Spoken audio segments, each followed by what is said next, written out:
Father గురించి చెప్పమంటే ఈ ప్రపంచానికి ఏం చెప్తారు? ఏం లేదండి, రీసెంట్గా మా ఫాదర్ చనిపోయారు. బట్ ఆ బాండింగ్ అనేది ఎలా ఉంటుందంటే నాకు తెలుసు. ఆ, కొన్ని విషయాలు చాలామందితో షేర్ చేసుకోలేము. అలాంటి ప్రతి ఒక్కటి కూడా అందరూ సమాజంలో వాళ్ళతోటి మా అమ్మాయి బయటకు వెళ్తే ఎలా బతుకుతుంది ఏంటని ఆలోచిస్తున్న టైంలో కూడా మా డాడీ ఎవరు నమ్మినా నమ్మకపోయినా ఫస్ట్ మన ఇంట్లో ఉండే బెస్ట్ ఫ్రెండ్ అనేది ఫాదర్ ఒక్కడే. ఎవరైనా సరే మా అమ్మాయి అంటే ఏంటి అనేది సమాజం కంటే ముందు తన బిడ్డ గురించి తనకే తెలుస్తుంది. వాళ్ళు అలా అనుకుంటారు, బయటకు వెళ్ళి జాబ్ చేస్తే వీళ్ళు ఇలా అనుకుంటారనే బదులు నా బిడ్డ బయటకు వెళ్తే ఎలా బతకగలుగుతున్న విషయం ఒక్కటి గుర్తించేది ఫస్ట్ ఫాదరే.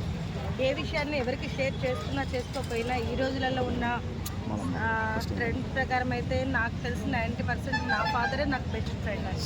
ఎందుకంటే చాలామంది, నేను ఒక మూవీ మేకప్ ఆర్టిస్ట్ని, బయటికి వెళ్ళి దాంట్లో మేకప్ చేయడానికి వెళ్ళినప్పుడు చాలామంది అంటారు సినిమా ఫీల్డ్ ఎలా ఉంటుంది ఏంటి, నువ్వు ఎందుకు వెళ్తున్నావు, అక్కడ వాళ్ళు ఎలా ఉంటారు. మాదొక చాలా చిన్న పల్లెటూరు అండి.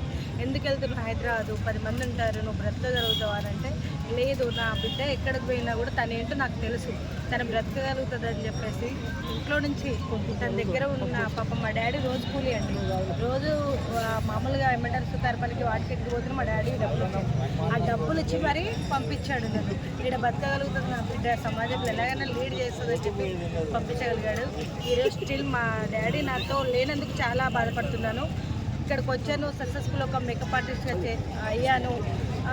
మాది నేను ప్రూవ్ చేసుకోగలిగా, కానీ ప్రూవ్ చేసుకునేసరికి మా ఫాదర్ నాతో లేకపోవడం చాలా చాలా చాలా బాధ. ఒక బెస్ట్ మెమరీ మీ ఫాదర్తో అంటే ఏం చెప్తారు? నా ఫాదర్ తోటి నేను బెస్ట్ మెమరీ అంటే నా ఫస్ట్ నేను మేకప్ డబ్బులతో మా డాడీని ఫస్ట్ ఫ్లైట్ ఎక్కించానండి. మా డాడీకి అది నేను బెస్ట్ మెమరీ అనుకుంటాను. ఎందుకంటే ఎప్పుడు పొలంలో ఉండి పొలం పనులు చేసుకుంటూ ఆయన 25 సంవత్సరాలు 30 సంవత్సరాలు నాకు ఊహ తెలిసిన కానీ ఆ పొలంలో తప్ప ఊర్లో తప్ప బయటకు వచ్చిన ఆయన కాదు. హైదరాబాద్ వచ్చి ఇది అలా ఉంటుంది ఇది అని మా డాడీ హైదరాబాద్ తీసుకొచ్చి ఫ్లైట్ ఎక్కించి మంచిగా ట్యాంక్ బండి ఇవన్నీ చూపించాను. చనిపోయే ముందు కూడా మా డాడీకి ఒక బిడ్డ లెక్క, అంటే కొడుకు బదులు బిడ్డ లెక్కనే ఎక్కువ చూస్తున్నాను, కొడుకు లెక్క. చాలా వరకు ట్రై చేశాను కానీ ఆయన ఇంకా నాకు లేరు. దాని గురించి మేము మాట్లాడుకునే ఎమోషన్ అయిందనుకంటే అదొక స్వీట్ మెమరీ అనుకుంటాను. సో మరి ఈ జనరేషన్లో చాలా మంది పేరెంట్స్కి రెస్పెక్ట్ ఇవ్వట్లేదు, వాళ్ళకి ఏం చెప్తారు? రెస్పెక్ట్ అనేది మనం ఫస్ట్ ఆఫ్ ఆల్ వాళ్ళతో మాట్లాడతాం కదండి. ఇప్పుడు మన డెసిషన్ మనమే కరెక్ట్ అనుకోకుండా ఒక సిచ్యువేషన్లో ఫాదర్ మదర్స్ వాళ్ళ పొజిషన్లో నిలబడి కూడా వాళ్ళు మనకు మంచిగా చేయాలి. ఇప్పుడు నవమాసాలు మోసి కని పెంచిన తర్వాత మనకేదో అయిపోవాలి, మనం ఖరాబ్ కావాలనేది ఎవరు చూడరు కదా.